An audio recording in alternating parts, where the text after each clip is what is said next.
बाद क्या क्या चीज़ें प्रतिबंधित हैं, क्या खुलेंगी? देखिए, आज 4 मई से लॉकडाउन का तीसरा चरण शुरू हो रहा है, क्योंकि जनपद में विगत कुछ दिनों में केसेस आए हैं और आज की डेट में 2 हमारे केसेस एक्टिव केसेस हैं। तो इसलिए जनपद को ऑरेंज कलर कोडिंग के ज़रिए ऑरेंज श्रेणी में रखा गया है। इसके अंतर्गत जो नियम भारत सरकार और प्रदेश सरकार द्वारा अपने शासनादेश के माध्यम से बताए गए हैं, वो सभी जनमानस के बीच में प्रचारित किए गए हैं। इसमें जो प्रथम दृष्टया जिन चीज़ों पर रोक रहेगी, उसमें बसों का कोई आवागमन नहीं होगा। ट्रेन्स का और हवाई जहाज का आवागमन जो है वो भारत सरकार के अनुसार जो अनुमति दी जाएगी उसी के अनुसार ही उनको परमिशन दी जाएगी। उसके अतिरिक्त जो व्यक्ति हैं जो अंतर जनपदीय जाना चाहते हैं, उनकी पहले से जो व्यवस्था है उनको पास के लिए अप्लाई करना पड़ेगा, और उनको जब पास की सुविधा मिलेगी, क्लियर होगा उनका, तभी वो अंतर जनपदीय सफ़र कर सकते हैं। जो मालवाहक गाड़ियां हैं जो माल लेके आ रही हैं, उनको एक जनपद से दूसरे जनपद गोंडा से बाहर जाने और अंदर आने के लिए खाली गाड़ियों को भी जाने की परमिशन होगी। इसके अतिरिक्त जो लोग अपने वाहनों से आ रहे हैं, जो जनपद के अंदर ही जाना चाहते हैं, तो एक गाड़ी में, एक 4 पहिया गाड़ी में एक ड्राइवर के सहित 2 लोगों को जाने की अनुमति है। उसके अतिरिक्त जो 2 पहिया वाहन है, उसमें जो वाहन स्वामी हैं या जो वाहन चला रहे हैं, उनको चलने की अनुमति है। इसके अतिरिक्त जो शराब की हमारी दुकानें हैं, वो सुबह 10 बजे से शाम के 7 बजे तक खोलने की अनुमति है। उसमें ये अवश्य किया जाना है कि उसमें सोशल डिस्टेंसिंग करी जानी है। इसके अतिरिक्त किसी भी समय वहाँ पर 5 से ज़्यादा लोगों की मौजूदगी नहीं होगी और वहाँ पर पिलाने की कोई व्यवस्था नहीं होगी।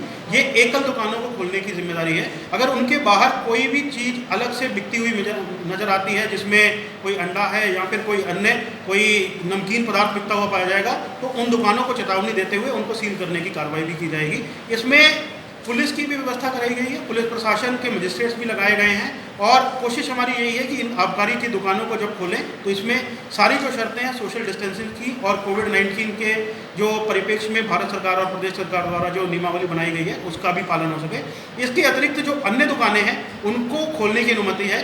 7 बजे सायं से लेकर सुबह के 7 बजे तक किसी भी गैर आवश्यक वस्तु को बेचने के लिए या फिर किसी भी आदमी को बाहर निकलने की अनुमति नहीं है। 10 साल से कम उम्र के बच्चे, जो 65 साल के ज़्यादा उम्र के बुजुर्ग लोग हैं हमारे, और जो कोई ऐसे लोग हैं जो गंभीर बीमारियों से ग्रसित हैं, जैसे किसी को शुगर की बीमारी है, डायबिटीज़ है, हाइपरटेंशन है, या फिर कैंसर की बीमारी है, या फिर कोई ऐसी बीमारी है जिससे उनका इम्यून सिस्टम कमज़ोर हो गया है, तो उनको बिना किसी मेडिकल रीज़न के बाहर निकलने की अनुमति नहीं दी जा रही है। जो हमारी दुकानें भी खोली जाएंगी, इसमें बालू, गिट्टी, मोरंग, जो कंस्ट्रक्शन मटेरियल है, उनकी दुकानों को खोलने की अनुमति है। उन पर भी सोशल डिस्टेंसिंग के सारे नियम लागू रहेंगे और उनके लिए भी ये टाइमिंग लागू रहेंगे। अन्य प्रकार की दुकानों के लिए भी यही नियम रहेंगे। जो हमारी खान पान की दुकानें हैं, जो रेस्टोरेंट्स हैं, उनके अंदर बैठा के खिलाने की अनुमति नहीं दी जा रही है, उनको केवल होम डिलीवरी की अनुमति दी जा रही है।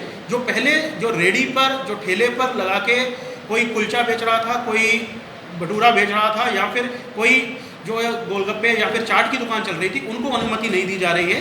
जो मोटर व्हीकल एक्ट के अंदर प्रतिबंध लगाए गए हैं, या जो हमारी फेरी नीति के अंदर, स्ट्रीट वेंडर्स की नीति के अंतर्गत जो प्रतिबंधित क्षेत्र हैं, उनमें भी किसी तरीके के ठेले को लगाने की अनुमति नहीं दी जाएगी।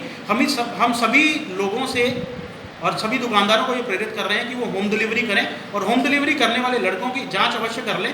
अगर उनका कोई होम डिलीवरी बॉय ऐसा है जिसको कहीं वो ऐसे क्षेत्र से आया जो पहले कंटेनमेंट क्षेत्र में रहा हो, या फिर उसके अंदर कोई ऐसे लक्षण है जिसमें खांसी, जुकाम या बुखार है, या फिर उनको लग रहा है कि उसके बुखार या फिर उसके बीमार होने की स्थिति है, तो कृपया करके उनकी जाँच करा लें। जो 50 से ज़्यादा लोगों को उद्यमी रखे हुए हैं, जहाँ पर 50 से ज़्यादा जिन कारखानों में लोग काम करते हैं, उनमें उनको RT-PCR के अंतर्गत नेजल स्वैब और थ्रोट स्वैब की उनकी जांच कराने की ज़रूरत है, ताकि वो कोविड-19 का जो उनका कंफर्मेटरी टेस्ट है उसमें वो नेगेटिव आए तो उन्हीं को रखें। इसके अतिरिक्त प्रदेश सरकार ने ये अनुमति दी है कि लेबर लॉज में अगर उद्यमी और उसके कार्मिक अगर चाहें तो अपने वर्किंग आवर्स को फ्लेक्सिबल कर सकते हैं। उसके अंतर्गत उनको अपने दोनों लोगों का समन्वय बना के काम करना है। थर्मल स्कैनिंग की व्यवस्था कराने के लिए उद्यमियों को कहा जा रहा है। जो निर्माण कार्य हैं उनको भी ये कहा गया है कि अर्बन एरियाज में जो इन सीटू निर्माण है वो कराए जा सकते हैं। ग्रामीण क्षेत्र में हमारे मनरेगा के काम पहले से चल रहे हैं, रोड कंस्ट्रक्शन के काम हमारे से पहले से चल रहे हैं। इसके अतिरिक्त जल संरक्षण और जो फ्लड प्रिवेंशन के हमारे जो काम हैं, आपदा राहत के जो हमारे काम हैं, वो पहले से ही चल रहे हैं। जिम, टॉकीज और शॉपिंग मॉल केवल बंद रहेंगे, बाकी सब खुले रहेंगे। जिम, शॉपिंग मॉल या शॉपिंग कॉम्प्लेक्सेस जिनके अंदर बहुत सारी दुकानें हैं, या फिर कोई ऐसी चीज़ें जहाँ पे मल्टी रिटेल हो रहा है, या फिर एक ही परिसर में बहुत सारी दुकानें हैं, या फिर सिनेमा हॉल्स हैं, थिएटर्स हैं, या फिर ऐसी जहाँ पे गैदरिंग्स हो सकती हैं जैसे कोई मंडप हैं, उन पे भी प्रतिबंध है। शादियों की अनुमति दी जा रही है। शादियों में अनुमति के साथ दोनों पक्षों के 20 लोगों को अनुमति दी जाएगी। फ्यूनरल्स में पहले से ही अनुमति है, उसमें भी 20 लोगों को जाने की अनुमति है।